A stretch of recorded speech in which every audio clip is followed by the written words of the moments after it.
Welcome you all to my YouTube channel top scorer. आज हम business studies class 11th का chapter number first that is nature and purpose of business का part second discuss करने जा रहे हैं। इससे पहले हमने पार्ट फर्स्ट में economic objectives of business detail में पढ़ा है। अगर आपने वो वीडियो नहीं देखी है तो मैंने उस वीडियो का लिंक डिस्क्रिप्शन में दिया है, आप जाइए पहले उसे देखिए। पार्ट सेकंड के अंदर हमने सोशल ऑब्जेक्टिव्स जो हैं बिजनेस के वो डिस्कस किए हैं। ठीक है, आप ये बात जानते हैं कि जो एक बिजनेस है वो सोसाइटी के अंदर बना है। ठीक है, एक बिजनेस सोसाइटी के अंदर आता है, उसी सोसाइटी से वो रिसोर्सेज लेकर प्रोडक्ट बनाकर उसी सोसाइटी के मेंबर्स में बेचता है और प्रॉफिट कमाता है। ठीक है, अब आप ये बात जानते हैं जब वो सारी की सारी चीजें सोसाइटी के अंदर कर रहा है तो उसकी सोसाइटी के प्रति कुछ रिस्पॉन्सिबिलिटीज भी हैं। ठीक है, उन रिस्पॉन्सिबिलिटीज को हम डिटेल में आज इस वीडियो में देखेंगे। वन बाय वन हम एक एक रिस्पॉन्सिबिलिटीज को पढ़ेंगे, उन्हें समझेंगे कि क्या क्या रिस्पॉन्सिबिलिटीज हैं एक बिजनेस की सोसाइटी के प्रति। ठीक है, तो सबसे पहली रिस्पॉन्सिबिलिटी हमारी है कि एक बिजनेस को good quality product and services बनानी चाहिए, वो भी फेयर प्राइस के अंदर, रीजनेबल प्राइस के अंदर। ठीक है, गुड क्वालिटी प्रोडक्ट मतलब अच्छी क्वालिटी का प्रोडक्ट बनाना है वो, और ये नहीं होना चाहिए कि गुड क्वालिटी प्रोडक्ट बनाया तो पर उसको रीजनेबल प्राइस में नहीं दिया, कोई उसे अफोर्ड ही नहीं कर पा रहा। ठीक है, ऐसा नहीं होना चाहिए। गुड क्वालिटी प्रोडक्ट बनाओ वो भी रीजनेबल प्राइस के अंदर। ठीक है, ऐसा नहीं होना चाहिए कि आपने लो प्राइस दिया और जो क्वालिटी है वो एकदम चीप है, ऐसा भी नहीं होना चाहिए। मतलब एक ऐसी चीज बनाई जाए जो कि गुड क्वालिटी भी हो और रीजनेबल प्राइस में भी हो, तो दोनों एट अ सेम टाइम हो। ठीक है ना। सेकेंड पॉइंट हमारा कहता है कि एक बिजनेस को अवॉइड करनी चाहिए अनफेयर ट्रेड प्रैक्टिसेस। अब अनफेयर ट्रेड प्रैक्टिसेस में क्या क्या आता है? होर्डिंग आ जाता है, ब्लैक मार्केटिंग जिसको हम काला बाजारी कहते हैं वो आ जाता है, अडल्ट्रेशन आ जाता है जिसे हम मिलावट कहते हैं। ठीक है ना। और क्या क्या करता है बिजनेस अनफेयर ट्रेड प्रैक्टिसेस में? गलत गलत क्लेम करता है एडवर्टाइजमेंट में, गलत गलत क्लेम करता है कि हमारा प्रोडक्ट लीजिए, आपको ये फायदा होगा, आपको वो फायदा होगा, और एट लास्ट कोई फायदा नहीं होता। ठीक है ना। तो गलत गलत क्लेम कर कर एडवर्टाइजमेंट में लोगों को एक्सप्लॉइट करता है। ठीक है, लोगों को मिसलीड करता है। ठीक है ना।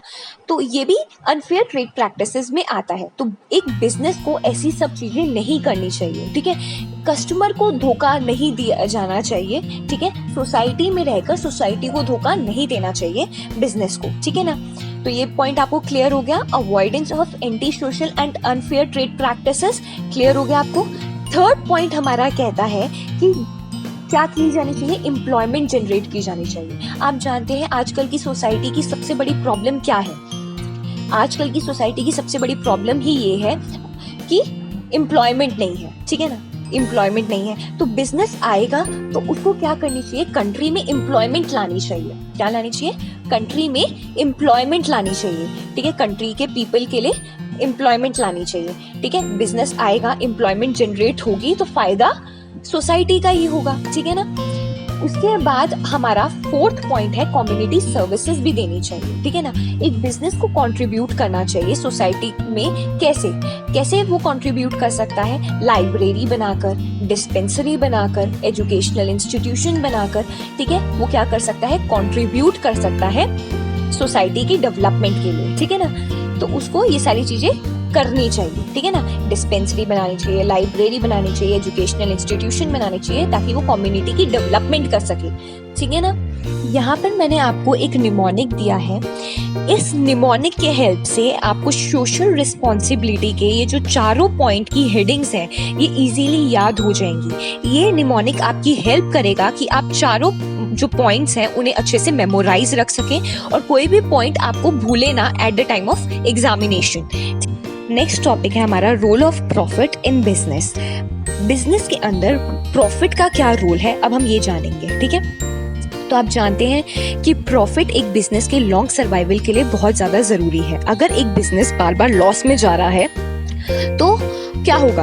अगर एक बिजनेस को बार बार लॉस ही हो रहे हैं तो वो ज्यादा समय तक सरवाइव नहीं कर पाएगा। इसीलिए एक बिजनेस के लंबे सर्वाइवल के लिए उसको प्रॉफिट की आवश्यकता होती है। ठीक है। सेकंड पॉइंट है for growth and expansion. Grow, हर एक बिजनेसमैन क्या चाहता है? ग्रो करना, कि उसका बिजनेस क्या करे? ग्रो करे, एक्सपैंड करे। तो उसके लिए उसको क्या चाहिए? एडिशनल कैपिटल चाहिए। जब उसको प्रॉफिट आता है, जब कभी भी उसे प्रॉफिट होता है, वो उसका कुछ पार्ट क्या कर लेता है? रिटेन कर लेता है, सेव कर लेता है, और उसका इस्तेमाल वो कुछ समय बाद करता है एडिशनल कैपिटल की तरह, ठीक है। उसका इस्तेमाल वो कुछ समय बाद करेगा और उससे कोई नई चीज लेकर आएगा जिससे उसका बिजनेस क्या करेगा, और भी ज्यादा ग्रो करेगा और एक्सपैंड करेगा, ठीक है ना। तो जैसे कोई मशीनरी ले आया, कुछ भी ला सकता है, कोई मशीनरी आ गई या कोई भी ऐसा एसेट ले आया जिससे वो उसका बिजनेस और ज्यादा ग्रो करने लगा और ज्यादा एक्सपैंड करने लगा, ठीक है ना। तो एडिशनल कैपिटल उसके पास कैसे आई, जब उसने प्रॉफिट में से कुछ जो पार्ट है वो क्या करा, रिटेन करा, ठीक है, कुछ पार्ट बचाया, तभी तो उसकी एडिशनल कैपिटल बनी और उस एडिशनल कैपिटल का इस्तेमाल उसने ग्रोथ और एक्सपेंशन के लिए किया, ठीक है। थर्ड पॉइंट होता है बेटा इंक्रीज करने के लिए एफिशिएंसी, ठीक है। क्या करने के लिए, इंक्रीज करने के लिए एफिशिएंसी। आप जानते हैं कि बेटा अब हम ये जान लेते हैं कि एक इंक्रीज कैसे होगी एक ओनर की एफिशिएंसी। ऑब्वियसली जब भी उसे प्रॉफिट होगा तो वो क्या करेगा, और ज्यादा मेहनत करना चाहेगा ताकि मुझे अगली बार और प्रॉफिट हो, ठीक है ना। तो मतलब प्रॉफिट एक ओनर को क्या करता है, मोटिवेट करता है कि वो और ज्यादा काम करे, और ज्यादा काम करे, उसे इनकरेज करता है। इससे उसकी क्या बढ़ती है, एफिशिएंसी बढ़ती है, वो अगली बार और एफिशिएंट बनता है, ठीक है, उसके काम में और एफिशिएंसी आती है, ठीक है ना। तो एफिशिएंसी लाने के लिए प्रॉफिट जो है उसको ओनर को मोटिवेट करता है, ठीक है। फोर्थ पॉइंट है बेटा for building prestige and recognization in the society. आप जानते हैं कि बेटा हर एक बिजनेसमैन क्या चाहता है कि उसके बिजनेस को हर कोई रिकॉग्नाइज करे, ठीक है, हर कोई रिकॉग्नाइज करे, ठीक है। आप जैसे जियो वाले को आप सब पहचानते हैं, ठीक है, आप भी चाहते हैं ना कि आपका बिजनेस भी इतना रिकॉग्नाइजेशन में आए। तो उसके लिए उसको क्या करना होता है, उसको हर एक पार्टी जो बिजनेस से कंसर्न्ड होती है उसको खुश रखना होता है। अब कौन कौन सी पार्टीज होती हैं, कंज्यूमर एक पार्टी होती है, दूसरी एम्प्लॉयज होती है, तीसरी शेयर होल्डर्स होते हैं। इन सबको खुश रखना होता है। कंज्यूमर को अच्छे क्वालिटी प्रोडक्ट्स बना के देने होते हैं, ठीक है। एम्प्लॉयज को सही सैलरीज के साथ बोनस देना होता है, ठीक है। और शेयर होल्डर्स को क्या देना होता है, सही डिविडेंड देना होता है, अच्छा खासा डिविडेंड देना होता है। और ये सब कब हो पाएगा, जब आपको प्रॉफिट होगा। क्या आप लॉस में ही सब कुछ कर सकते हैं? प्रॉफिट जब आपका अच्छा खासा होगा तभी तो आप इन सारी पार्टीज को खुश रख पाएंगे, ठीक है ना। तो आपको ये बात क्लियर हो गई, ठीक है। इसीलिए एक बिजनेस को रिकॉग्नाइजेशन बनाने के लिए किस चीज की जरूरत होती है, प्रॉफिट की जरूरत होती है, ठीक है। और इन सारी पार्टीज को खुश रखना होता है रिकॉग्नाइजेशन में आने के लिए, ठीक है ना। अब क्या है, for building prestige and recognization, for gaining prestige in the society, business had to satisfy all the party concerned. It has to supply good quality product services at reasonable price to customer, adequate remuneration to employees, to pay sufficient dividends to the shareholders, etc. And all these are possible only if business is earning good profit. ये सब तभी possible है जब एक business अच्छा खासा profit earn कर रहा हो, ठीक है। अब बेटा आप जानते हैं 3 तरीके की इंडस्ट्रीज हमारे पास होती हैं। पहली होती है प्राइमरी इंडस्ट्री, सेकंड होती है सेकेंडरी इंडस्ट्री और थर्ड होती है टर्शरी इंडस्ट्री। प्राइमरी इंडस्ट्री में 2 भाग हैं। पहला है एक्सट्रैक्टिव इंडस्ट्री। एक्सट्रैक्टिव इंडस्ट्री वो इंडस्ट्री होती है जो नेचुरल सोर्सेज के ऊपर डिपेंड करती है, जैसे आपका सॉइल, सी, एयर, इन सब सोर्सेज के ऊपर जो इंडस्ट्री डिपेंड करती है वो कौन सी इंडस्ट्री होती है, एक्सट्रैक्टिव इंडस्ट्री होती है। इसके कुछ एग्जाम्पल्स हमारे पास हैं, माइनिंग, फिशिंग, फार्मिंग एक्सेट्रा, ठीक है। उसके बाद हमारी आती है जेनेटिक इंडस्ट्री। बेटा जेनेटिक इंडस्ट्री उन एक्टिविटीज के साथ कंसर्न रखती है जैसे आपकी रिप्रोडक्शन हो गया, ब्रीडिंग हो गया, multiplication of animals and plants हो गया। इसके कुछ एग्जाम्पल्स हमारे पास हैं जेनेटिक इंडस्ट्री के, जैसे rearing of cattle for milk, dairy farm हो गए, ठीक है ना, पोल्ट्री फार्म हो गए, ठीक है, rearing of plant in nursery हो गई, ठीक है ना, नर्सरी के अंदर, growing fish in ponds etcetera. तो मतलब जब भी आप कोई मल्टीप्लिकेशन कर रहे हो किसी प्लांट एंड एनिमल का, या फिर ब्रीडिंग कर रहे हो या फिर रिप्रोडक्शन कर रहे हो, ये सारी की सारी एक्टिविटीज आपकी जेनेटिक इंडस्ट्री के अंदर आती है, ठीक है। सेकेंडरी इंडस्ट्री हमारी 2 भागों में डिवाइडेड है। पहला है मैन्युफैक्चरिंग इंडस्ट्री और दूसरा है कंस्ट्रक्शन इंडस्ट्री। उसके बाद मैन्युफैक्चरिंग इंडस्ट्री भी हमारी 4 भागों में डिवाइडेड है, ठीक है। मैन्युफैक्चरिंग इंडस्ट्री के अंदर क्या होता है, मैन्युफैक्चरिंग इंडस्ट्री एक ऐसी इंडस्ट्री होती है जिसके अंदर रॉ मटेरियल्स का इस्तेमाल कर कर उन्हें फिनिश्ड प्रोडक्ट के अंदर चेंज कर दिया जाता है, कन्वर्ट कर दिया जाता है एक फिनिश्ड प्रोडक्ट के अंदर। मैन्युफैक्चरिंग इंडस्ट्री के एग्जाम्पल है, जैसे आपने बेम्बू से पेपर बनाया, शुगर केन से शुगर बनाई, ठीक है ना, तो आपने क्या बनाया, एक फिनिश्ड गुड में बना दिया। अब ये मैन्युफैक्चरिंग इंडस्ट्रीज भी 4 इंडस्ट्रीज के अंदर डिवाइडेड है, ठीक है। तो सबसे पहली होती है एनालिटिक इंडस्ट्री, ठीक है। इसके अंदर क्या होता है, एनालिटिक इंडस्ट्रीज के अंदर क्या होता है, एक किसी भी रॉ मटेरियल से डिफरेंट चीज़ें बनाई जाती है। जैसे क्रूड ऑयल से आपने पेट्रोल बनाया, डीजल बनाया, गैसोलीन बनाया, ठीक है ना।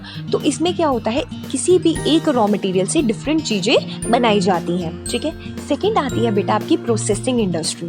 प्रोसेसिंग इंडस्ट्री के अंदर एक न्यू प्रोडक्ट बनाया जाता है और भी यूजफुल प्रोडक्ट बनाया जाता है, ठीक है। एक रॉ मटेरियल का इस्तेमाल कर उसको एक यूजफुल शेप दे दी जाती है, ठीक है। तो वो किसके अंदर आती है, प्रोसेसिंग इंडस्ट्री के अंदर आती है। इसके कुछ एग्जांपल्स देखते हैं, जैसे आयरन ओर से आपने क्या बनाया, स्टील बनाया, ठीक है। उसके बाद आपने शुगर केन से शुगर बनाई, ठीक है। बैम्बू से आपने ट्री बनाया। तो ये सारी की सारी इंडस्ट्रीज आपकी प्रोसेसिंग इंडस्ट्री के अंदर आती है, ठीक है। उसके बाद हम देखते हैं सिंथेटिक। बेटा सिंथेटिक इंडस्ट्रीज में आपका क्या आता है, इनके अंदर क्या होता है, जो रॉ मटेरियल्स हैं उनका बहुत सारे रॉ मटेरियल्स को मिलाकर एक यूजफुल प्रोडक्ट की शेप दे दी जाती है। बहुत सारे रॉ मटेरियल्स को मिलाकर मिक्स कर एक यूजफुल प्रोडक्ट बना दिया जाता है। जैसे आपका पेंट हो गया, जैसे आपका कॉस्मेटिक हो गया, जैसे आपका सीमेंट हो गया। तो ये सारी की सारी चीजें आपकी सिंथेटिक इंडस्ट्री के अंदर आती है। उसके बाद आती है हमारी असेंबलिंग इंडस्ट्री।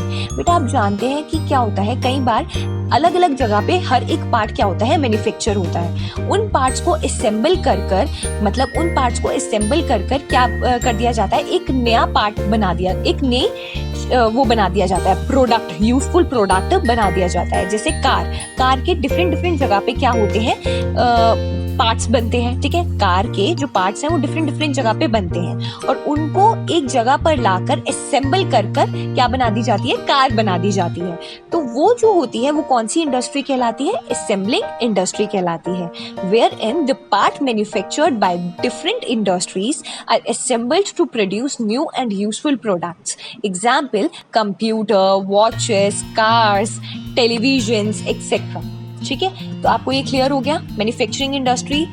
अब आता है हमारे पास कंस्ट्रक्शन इंडस्ट्री। बेटा कंस्ट्रक्शन इंडस्ट्री बहुत ही सिंपल है, जो कंस्ट्रक्शन जिसमें की जाती है बिल्डिंग्स की, डैम्स की, ब्रिजेस की, रोड की, ठीक है, टनल्स की, कैनाल्स की, ये सारी चीज़ें जहाँ पे भी कंस्ट्रक्ट की जा रही है वो किसके अंडर आती है, कंस्ट्रक्शन इंडस्ट्री के अंदर आती है। अब हमारी थर्ड जो थी वो कौन सी थी, टर्शरी इंडस्ट्री। बेटा टर्शरी इंडस्ट्री को हम दूसरा नाम क्या देते हैं, सर्विस इंडस्ट्री। इसके अंदर बेटा क्या होता है, टर्शरी इंडस्ट्री के अंदर आप ये बात जानते हैं, इसके अंदर हमारे बैंक्स आ जाते हैं, ट्रांसपोर्ट आ जाते हैं, इंश्योरेंस आ जाते हैं, ठीक है, एडवर्टाइजिंग आ जाती है। क्योंकि ये जो इंडस्ट्री है ये क्या देती है, सर्विसेज प्रोवाइड करती है, ठीक है। बेटा इस इंडस्ट्री के बिना ये जो बाकी की इंडस्ट्रीज हैं जैसे प्राइमरी इंडस्ट्री और मैन्युफैक्चरिंग इंडस्ट्री इनकम्प्लीट है, ठीक है। क्योंकि टर्शरी जो सेक्टर है वो क्या करता है, या फिर जो टर्शरी इंडस्ट्री है ये बाकी इंडस्ट्रीज को अपना पूरा सपोर्ट प्रोवाइड करती है, ठीक है। तो ये क्वेश्चन आ जाता है आपके एग्जाम में, इस चीज को ध्यान रखिएगा, ठीक है। तो बस आज के लिए इतना ही। अब हम बाकी का जो है वो आपको नेक्स्ट वीडियो में मैं आपको प्रोवाइड कर दूंगी, ठीक है। Thanks for watching and please do not forget to like, share and subscribe to my video and hit the bell icon so that you will be notified that I'm on YouTube. Thanks for watching. Stay safe.